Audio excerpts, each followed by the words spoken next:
All right, this video was sent to me. It is Gamers Have Had Enough, and it is Sidescrollers podcast. For once, they're actually talking about video games, but I have a feeling, based on what I saw of the thumbnail, this video isn't just about video games. Let's go. It is Pride Month. Blessedly, there's been relatively little nonsense. There we go. Immediately, it is Pride Month. By the way, the Quartering has said that anti-Pride videos aren't doing as well as they have in the past. So it's really funny to me that only a handful of these channels are still making anti-Pride content. It is Pride Month.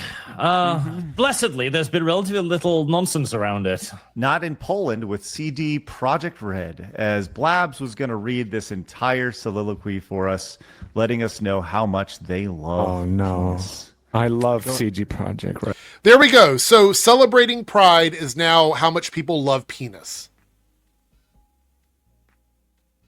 That's what it is. That's all it is. It's not about the atrocities held against gay people across the world, where again, in over 60 countries, it's illegal to be gay. And in a dozen of those countries, you can be put to death for being gay. Like, none of that is what it's about. It is simply about what people do in the bedroom, which also it's about capitalism. We'll talk more about that in a moment, but let's see where they go with this. Oh, God. Go ahead, Blabs. All right. I honestly think it'd be better than a Trump voice. But anyway, the worlds we create are shaped by the people behind them. Bringing together individuals with different experiences, backgrounds, and perspectives help us in our goal to create memorable stories that inspire gamers. That's why... Did she say memorable? Did she just say memorable? All right, let's go. Shaped by the people behind them. Bringing together individuals with different experiences, backgrounds, and perspectives help us in our goal to create memorable stories that inspire gamers.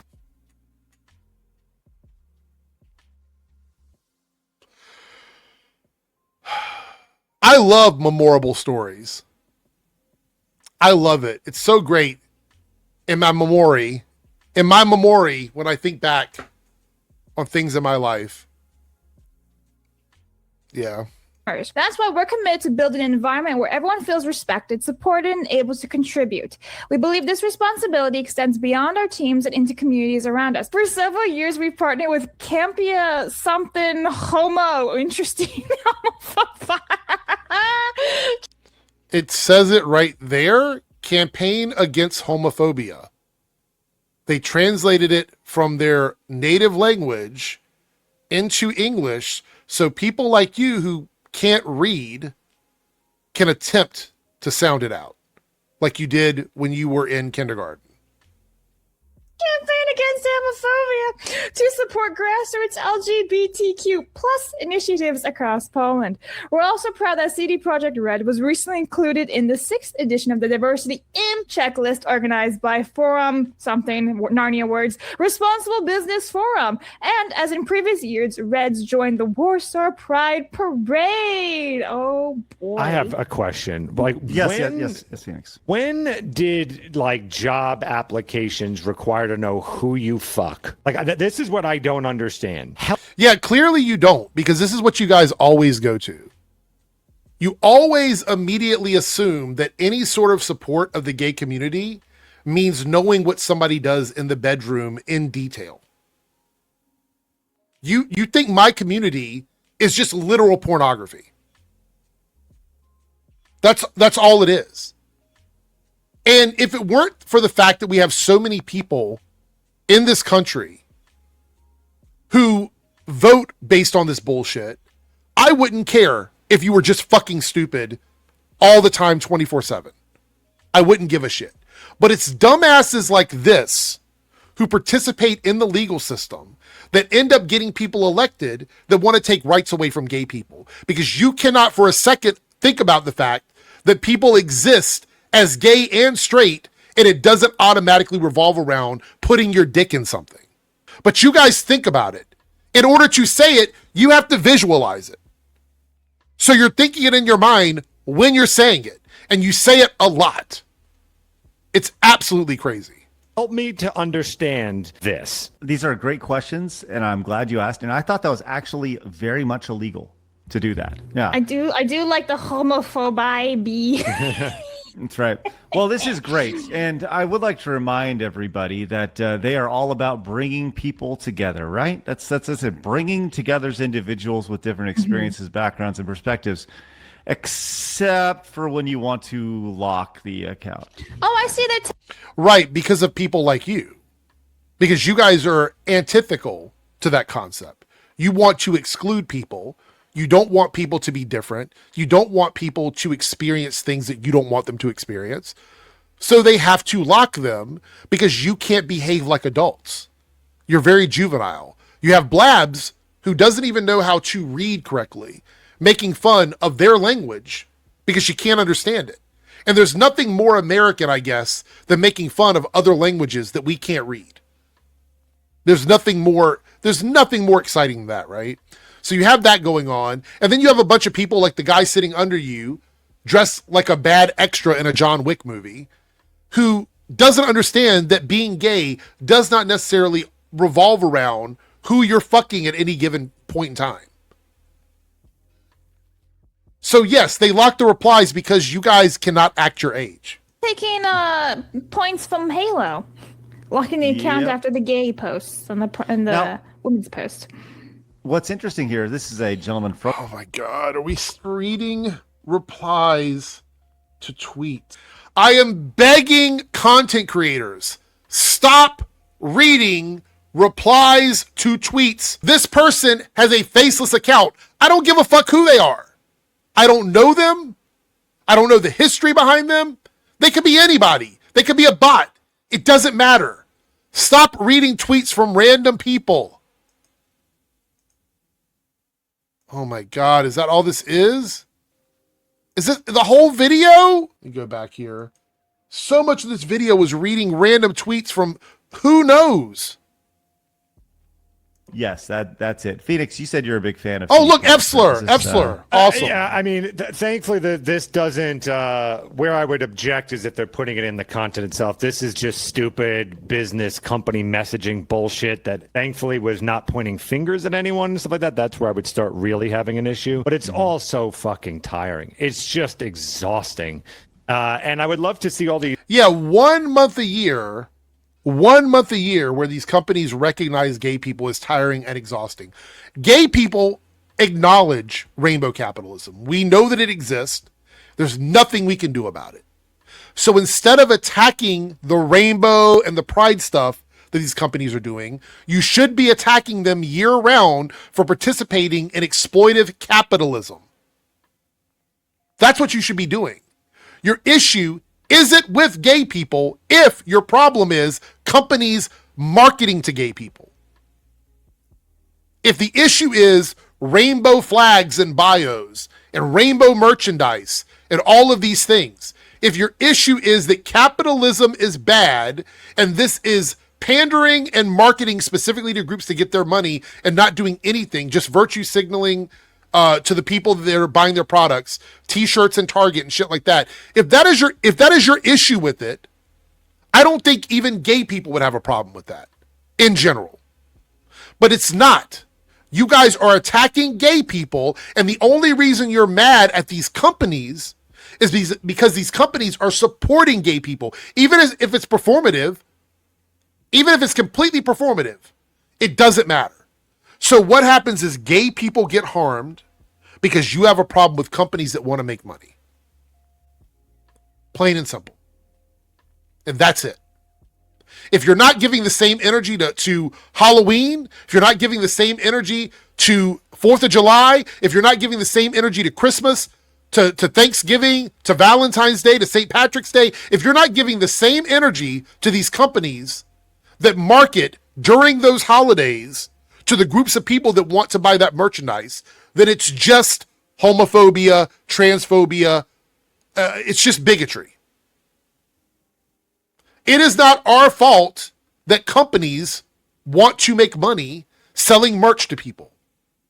That is literally what companies do.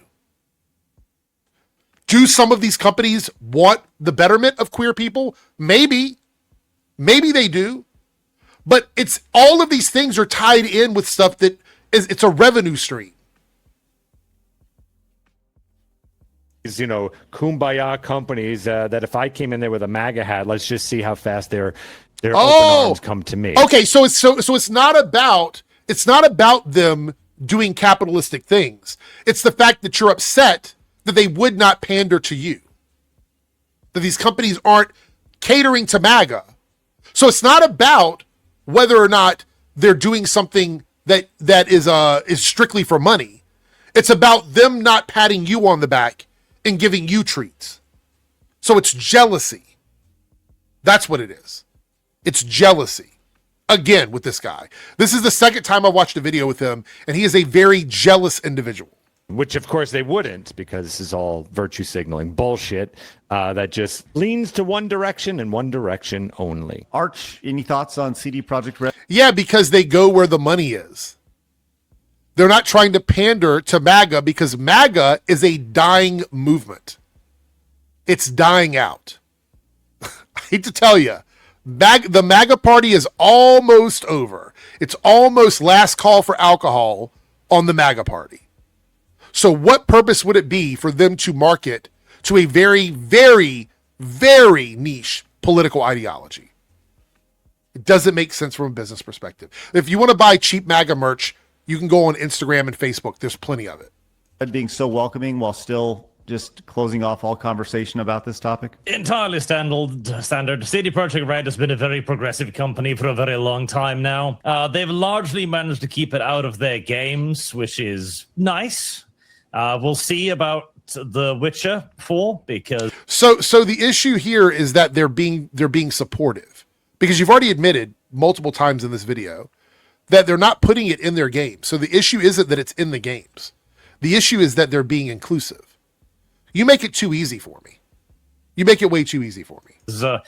That's probably the one where they're going to have the most progressive influence. We'll see. There hasn't been anything particularly overt recently, but largely because they also take 17 fucking years to make anything, so we shall see. Oh, so do you want good stuff that takes time to be made, or do you want, like, as you guys would call it, slop content? You can't have it both ways. You can't have it both ways.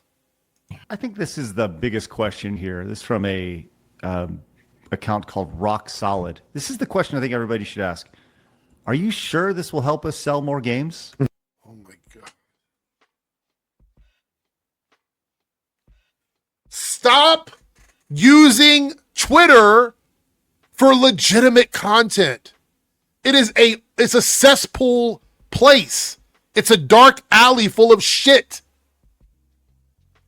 Nothing over there is real. It is an echo chamber of shit. That's all it is. I don't care about tweets and what some rando said on Twitter. Buy your game. It's not about the video games, it's the culture they're trying to push. If I ran a game company, it would be real simple for who I hired. It would be, I'm going to ask you questions about gaming. And if you can't answer that, see also every single woman in HR. Then so let me put this perspective. You have 5 people that come in. You got 5 people that come in, right? And they all have the same qualifications. Every one of them. You ask them all the questions about the games, and they have all the same qualifications. Then they're going to start looking at the broader perspective on who fits in with their team. Team dynamics. Are they going to work well with who we already have? Are there people that are going to grow with our company? There's a lot of other questions. Simply saying someone is not qualified in something is probably the dumbest thing you could say, because it shows that you don't run companies. And if you do, you don't know how to run successful companies. Because you can have several people apply for a job that all have the same qualifications. That's not the only factor or the metric in a job market. There are other things you want to look at. So saying, "Oh, we only look for people that have the answers that we want when it comes to video games." Congratulations, that's one part of the hiring process. That's one part. you are not allowed to work at my company because you don't understand what we do. I think you should understand what it is that we do for a living, because I think any gamer, including gay people, whatever, would all say, like, none of this matters. We just want a good game. Could you just please produce a good game? None of this matters. But the thing is, they make good games. They make good games. So is your argument that this particular posts that they've made, posts like this over the years, have affected the quality of the good games that they've made? Is that what you're saying? Because that argument doesn't make sense unless they made a game full of all of these things and then it didn't do well. I think if they did that, if companies just did that, all this gets solved pretty quickly, pretty much in the blink of an eye. But that's will not happen anytime soon, except for when we launch our game studio, which apparently Phoenix will be God King Emperor of, and you'll be hiring our. Oh, it's the Ripaverse of game studios. That's cool. We're gonna get the Ripaverse of game studios. I can't wait to see how well it does. Can't wait to see when people start going through and looking at these podcasts and these streams from these guys, where they do all of the things they accuse companies of doing, like, I don't know, picking a side and pushing your own ideology with your content, even if it's not included in the game. Oh, well, our game is just a space game.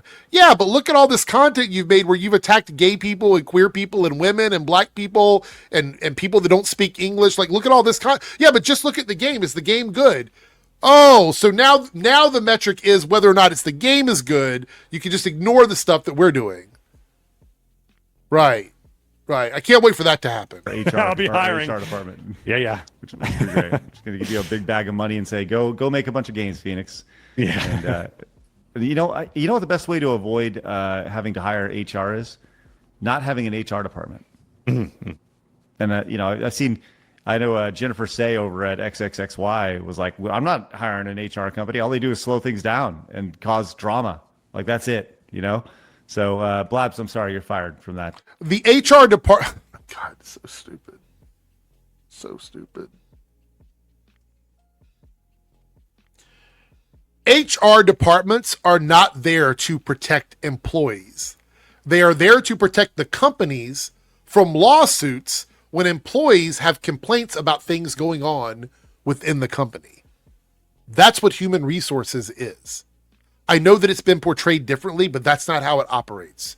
It operates as a safeguard to protect the actual company from any sort of allegations from employees. If you ever work for a large company, you will know that people don't typically want to go to HR because HR doesn't really do a lot for the individual person. HR is there to protect the companies from getting sued into oblivion from a nightmare scenario with their employees. So all it would take is somebody working for these guys where they don't have an HR department.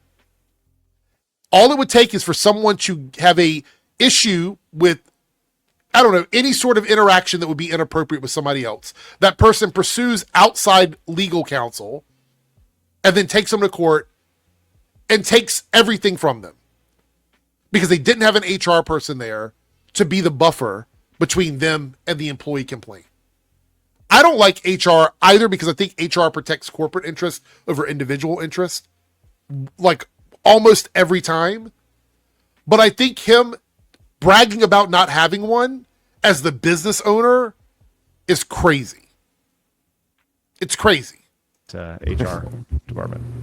You can't fire the HR because the HR is not fireable. Oh no, I am inevitable. No, it is. It's done. I Our am HR department- inevitable. I am like Thanos. This is cute. This is one of those things where, like, there's a man telling the man saying he's a woman over and over again. You can say it all you want. But Just embrace it. I'm stuck here. No, Oh, there's the transphobia. I remember earlier I said if somebody does something transphobic, I was going to call it out, and there we go. A man saying he's a woman over and over and over again, it doesn't make it so. Huh. Yeah. I really enjoy these guys wanting to press their ideology on everybody else while also constantly being pissed off that gay people exist.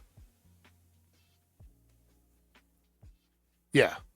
It's really interesting. Will not honor your pronouns, Blabs, when it comes to the It's HR pine department, cone. Get it right.